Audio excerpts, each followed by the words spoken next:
Nobody comes to Hollowmark by choice. You get sent, or you get sentenced, and after enough cycles the difference stops mattering. I kept the listening post on the ridge for 11 years, alone for the last 3, and in all that time the only thing the moon ever offered me freely was the cold. Everything else it made you pay for. We called the moon Kel, though it had a number on the charts that nobody used. It hung at the edge of the corridor like a clenched fist, gray and airless feeling even with air in it, and for 200 days out of every cycle it was nothing but rock and wind. Then the white came. That was the storm season, when the upper atmosphere shed its load, and the surface vanished under a churn of ice and grit that could strip the paint off a hull in an hour and the skin off a man in less.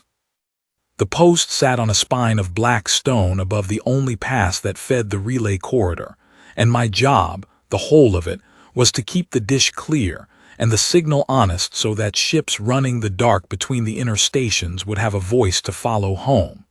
It was not important work. It was only work that killed you if you stopped doing it. My brother Saul kept the post with me before. He had a way of making the place bearable, the way some men can, talking through the long dark, nomming the instruments like they were livestock, laughing at the wind because the wind couldn't hear him. 3 cycles back the white came early and hard, and Saul went out to free the dish that had iced over mid-transmission, and the wind took the line off the cleat, and by the time I got the lamp on him, he was already part of the ridge. You don't bury anyone on Kel in the white. You wait for the calm and you build a cairn and you carry the rest of it inside you for the duration. I learned that the cold doesn't take you all at once. It takes the small things first, the warmth in your fingers, the want for tomorrow, and it works inward until there's nothing left to take. After Saul, I stopped expecting the moon to be anything but what it was, and that, I think, is what saved me later. I had no softness left to lose. I only had the habit of keeping things alive, because that was the work, and the work was the only thing the cold hadn't taken yet. The pack I knew about before I ever saw one. Everyone on the frontier knew. We called them wolves because of how they hunted, and because we needed a word our mouths could hold, but they were no more wolves than the white was snow. They came with the storms, riding the front edge of the weather down out of the high country, and they took the posts that couldn't hold their doors. Hollowmark had held its doors for 40 years.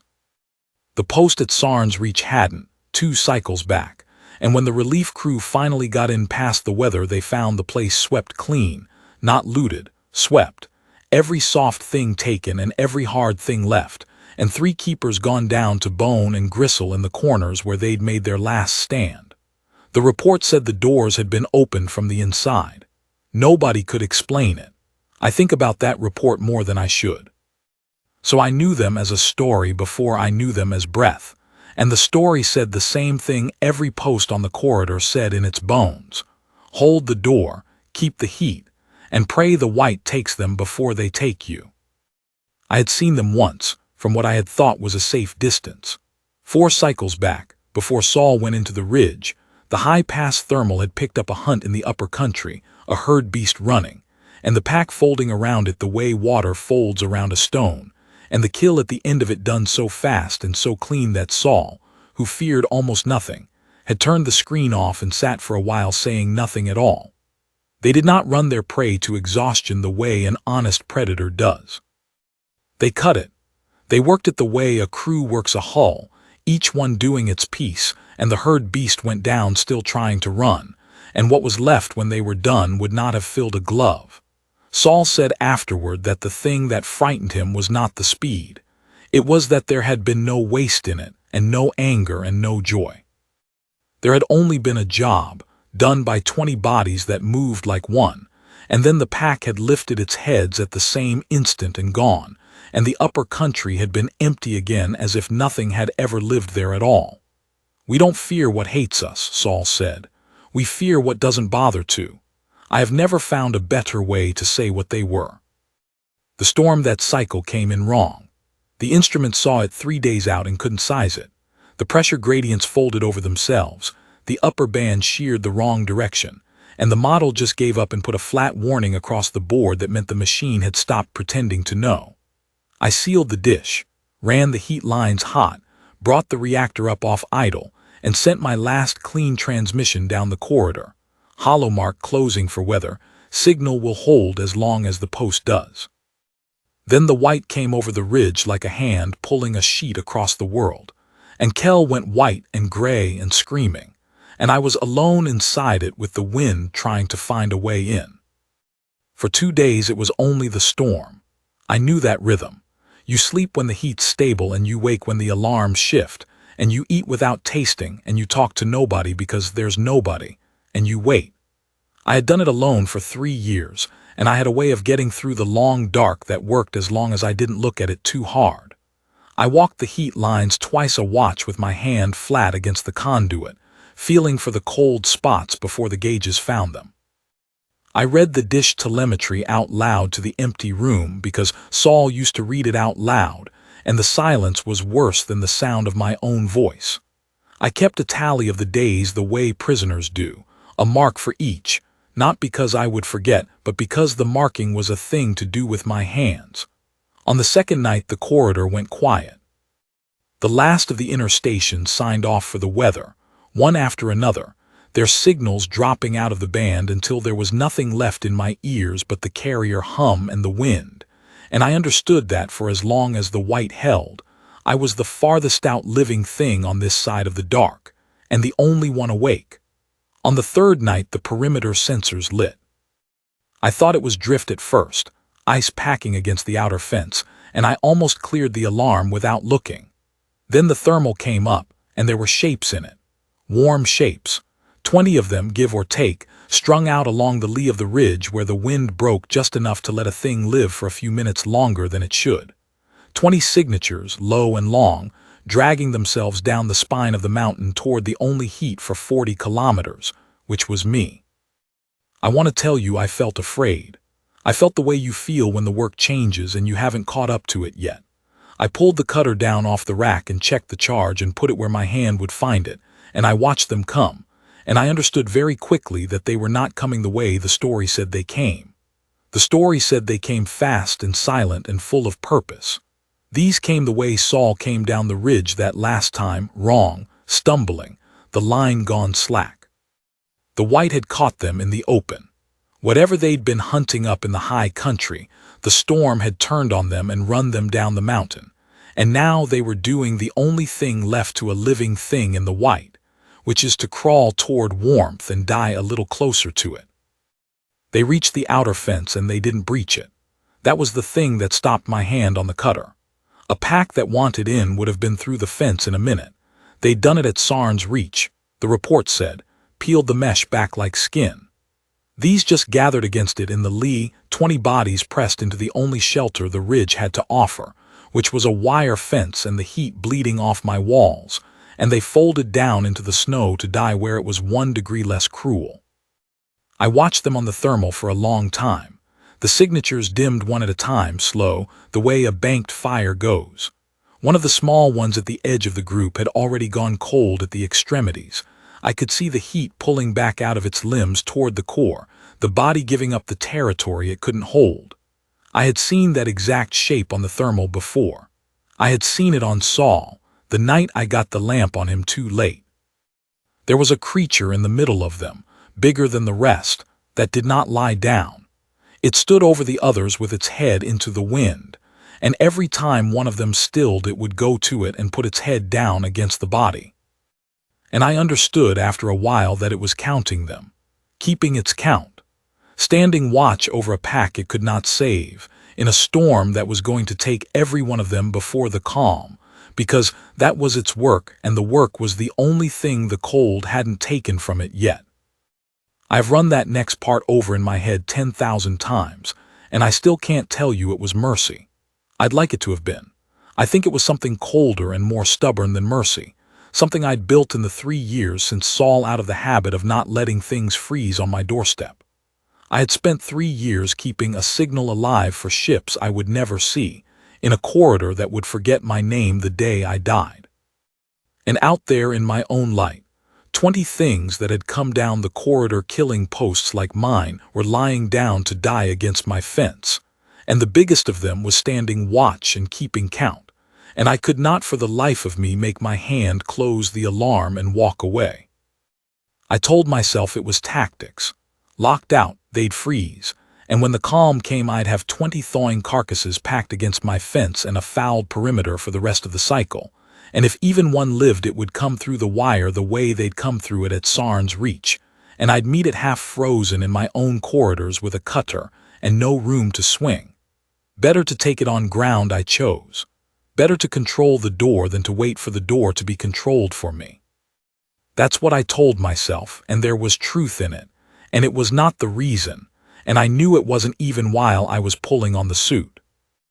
I cycled the outer lock and put the lamp on them and stood in the open door with the cutter low and the wind trying to take me off my feet, and I made a sound that wasn't a word, just a long, low call into the storm, the kind of sound you make to bring a frightened animal in out of the dark.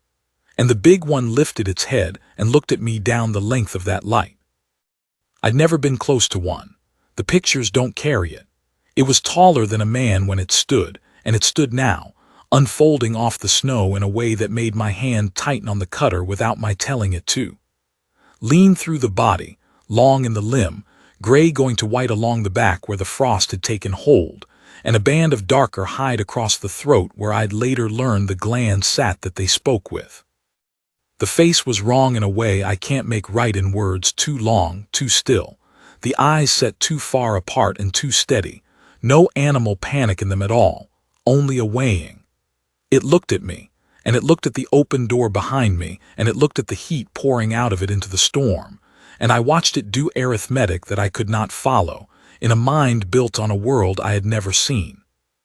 Then it turned its head and made a sound down at the pack, low, more felt than heard, and the air around them went sharp with something like iron and ozone, and the ones that could still move began to crawl toward my light.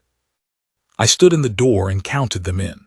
12 walked, 6 dragged, 2 I went out and brought in myself, because the big one carried one and stood over the other and would not pick it up, and I understood that the dragging the others did, it would not do, that there was a line in the pack between the ones worth carrying and the ones left to crawl, and the small cold one at the edge had fallen below that line. I went out into the white on the line I clipped to the post, and I got my arms under it, and it weighed nothing. It was so far gone, and I dragged it across my own threshold past 19 of its kind and the big one watching all of it, and I shut the outer door against the storm. 20 of them. In my bay.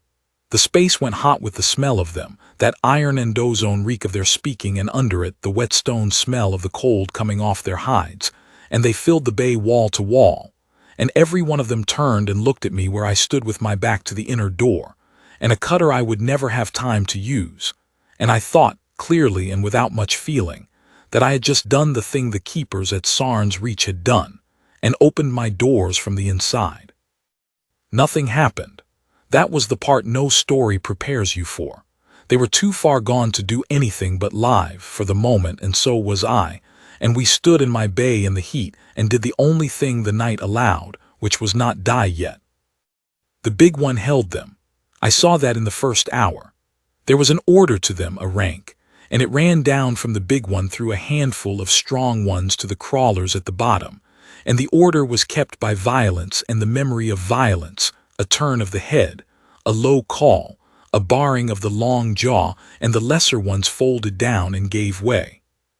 When one of the strong young ones near the door tested toward me, drawn by the warmth I gave off or by the simple arithmetic of a soft thing in reach, the big one crossed the bay in 2 strides and put it on the floor and held it there with its jaws around the young one's throat until the young one went still and showed its belly, and then let it up. It did not look at me while it did this. It did it the way you'd close a valve. After that, none of them came toward me again, and I understood that the big one had drawn a line around me the same way it drew lines around its own, and that I was now inside some category in its mind that I did not have a name for and was not sure I wanted. The small cold one was dying on my bay floor. I had carried it in. It had become mine in the carrying, the way things do. I put the cutter back on the rack, a decision I made with my whole body, slow, so they could all watch me make it, and I went and knelt over the small one with the medkit, and I started the only work I knew how to do. It was frostbitten down both hind limbs and one fore, the hide gone gray-black where the cold had killed it, and there was a wound high on the flank, old, infected. The thing the pack had been running before the storm caught up to them maybe, or the reason it had fallen below the line. I cut away the dead hide. I had nothing meant for their biology, so I used what I had: heat, clean water, the broad spectrum from the kit that might do something or nothing. The splints I'd have used on a man's arm bound to a limb that bent in a place a man's arm doesn't. I worked over it for hours while the storm screamed against the walls and 19 predators watched me put my bare hands on the lowest of their number, the one they'd left to crawl, and warm it and mend it, and ask nothing. I felt the big one watching me more than the others. When I looked up, it was always there, across the bay, head low, the band on its throat working slow as it spoke to itself or to the pack in that register below my hearing. It watched me the way I'd watched it on the thermal, weighing. I think now it was trying to find the trap. In its world there is no act without rank behind it, no gift that isn't a claim, no warmth given that isn't a debt called due. A creature that fed and mended the lowest of an enemy pack, with nothing demanded, taking the worst of them to its own hands while the strong ones it ignored. That was not weakness. It couldn't be weakness. Weakness it understood and used. It was something the Order had no slot for, and I watched it turn that over and over in a mind that ran on iron logic, and I watched the logic fail to close. I tried in the small hours to read them. It was something to do besides be afraid. I learned that the speaking I caught as iron and ozone was only the part that leaked over into a register I could sense. The rest of it ran under that, in the low calls I felt in the floor of my chest more than heard, and in scent, which I had no instrument for at all. I learned that they did not look at a thing to know it. They turned the side of the head and drew the air, and the picture they built was a picture I will never see, a world mapped in smell and pressure where I was a shape made of heat and blood, and whatever the warmth of the post had soaked into me. I learned that they did not comfort their own. When one of the crawlers near the back shuddered and went still in the night, no creature went to it. The Order simply closed over the gap the way water closes, and the dead one became a cold place on the floor that the living arranged themselves around, and that was all. There was no grief in them that I could find. There was only the count, and the count was lower now, and the big one knew it, and that was the whole of what dying meant to them. The small one woke once, deep in the dark, while my hands were on it. Its eyes came open, not the steady weighing eyes of the big one, but young, unfocused, lost, and it found me bent over it with the heat lamp and my bloody kit, and it did not flinch, and it did not bare the long jaw. It only watched me work, the way a thing too far gone to fear watches the last warm thing in its world. And after a while the eyes went down again and the breathing steadied, and I went on splinting the limb that bent the wrong way, and somewhere behind me the big one made a sound I had not heard it make before, low and short, and then was quiet. Midway through the long night the strong young one tested me again. The big one had moved to the far side of the bay where one of the others had gone down, and in the gap the young one came off the floor fast and low and was on me before I heard it, and I went over backward with its weight on my chest and its jaws coming for my throat, and I got my forearm up across the long mouth and felt the teeth go through the suit and into the meat of me, and I thought, with that same flat clarity, well, there it is. The big one took it off me. I didn't see it cross the bay. I felt the weight come off my chest the way a wave pulls back, and then there was a sound in the bay I had no name for, a tearing low call that made my teeth ache, and when I got my eyes clear, the big one had the young one down by the throat the way it had before, only this time it did not let up. It held the young one on my floor while the young one fought, and then while the young one stopped fighting, and then a while longer, and the bay went quiet, and the iron and ozone smell went thick enough to choke on, and when the big one stepped back the young one did not get up. The big one stood over it a moment. Then it turned its head and looked at me, bleeding on my own floor with my arm clamped to my chest, and it made a low sound that was not the killing sound, and went back to its watch. It had killed one of its own strong ones over a soft thing it should have eaten. I sat against the wall and held my arm and watched it, and I did not understand it any better than it understood me. But I understood that something had shifted in the dark between us, and that I was no longer only prey it hadn't gotten around to. I stripped the suit and dressed the bite deep, ragged, with scar, and I went back to the small one and kept working, because the work was the only thing the cold hadn't taken, and because if I stopped, I would have to think about the fact that I was bleeding in a sealed bay with 19 of them and one body cooling on the floor. That was when the board called me back to the desk. A signal had come up out of the noise, thin, broken, riding the bottom of the band, but real. A ship was in the corridor. Some master had run the gap behind the weather and lost the back edge of it, and now the white had him, and he was coming down the dark with no horizon and no ground and nothing to steer by but a relay that had gone dark on him station by station, until there was only one carrier left in his ears, and the carrier was mine.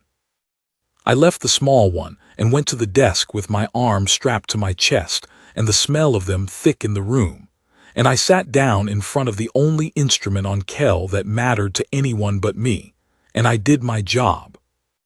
It is slow work, talking a blind ship past a moon. You hold the carrier clean and you give him the marks, his drift and his rate, over and over calm, because a frightened master oversteers and an oversteered ship in the white is a ship in the rock. I gave him Saul's voice without meaning to, the flat, unhurried reading out that Saul used on the telemetry, the one I'd kept up to fill the silence, and I brought him down the corridor a mark at a time while the storm tried to tear my dish off the ridge and 19 predators filled the room at my back. I forgot them for a while. That is the truth of it. The work took me the way it always took me, and there was only the carrier and the marks and the thin scared voice answering, and the long minutes where he went quiet and I did not know if I had lost him to the rock or only to the noise. The pack watched me speak to the dark. I could feel them behind me, the weight of all those heads turned the way they turned to know a thing, drawing the air off me while I worked. I think it was the strangest thing they saw that night, stranger than the mending, stranger than the warmth. A soft thing with its back to a room full of teeth, pouring everything it had down a wire into the black, for the sake of a creature it would never see, that did not even know the post was held by one woman with a torn arm and a bay full of its enemies. There was no rank in it. There was no claim. There was only the signal kept honest, because that was the work.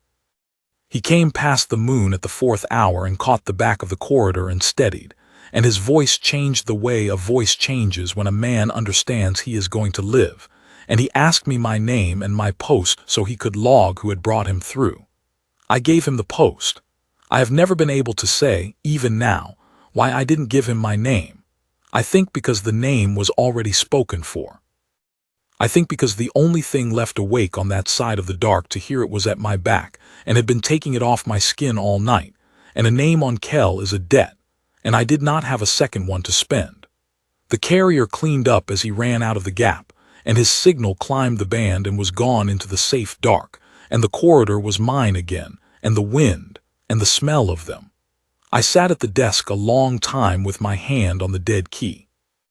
Then I got up and went back to the small one, because the storm was not done, and neither was I. The storm peaked in the deep of the 3rd night. I felt it before the instruments confirmed it, the way you feel weather in old breaks, and then the board lit and the reactor strained, and the heat lines began to lose ground against the cold pressing in through the walls. The post wasn't built to hold heat for 20 alien bodies and one human in the open bay. It was built to keep one keeper alive in the sealed core. The math was simple and ugly. I could pull back into the core, seal the inner door, and hold heat enough for one. Or I could leave the bay open to the core and bleed my heat into the whole post and hope the reactor held, and keep 20 things warm that had killed posts like mine, including the dead ones on my floor I hadn't moved because there was nowhere to move them to. The small one was breathing, shallow but breathing and warmer than it had been, the heat creeping back out into the limbs I'd splinted. I had pulled it back from the line the pack had drawn, and I sat there with my hand on the inner door release and Saul's whole death in my chest, the lamp on him too late, the heat pulling back out of him toward a core that couldn't hold, and I could not seal the door. I left it open. I bled my heat into the whole cold post, and let the reactor scream, and I lay down on the bay floor next to the small one with my back against the warm wall and my cutter nowhere near my hand, in a room full of them. And I slept, because I had been awake for 3 days, and my body made the choice my mind couldn't. I woke because the big one was standing over me.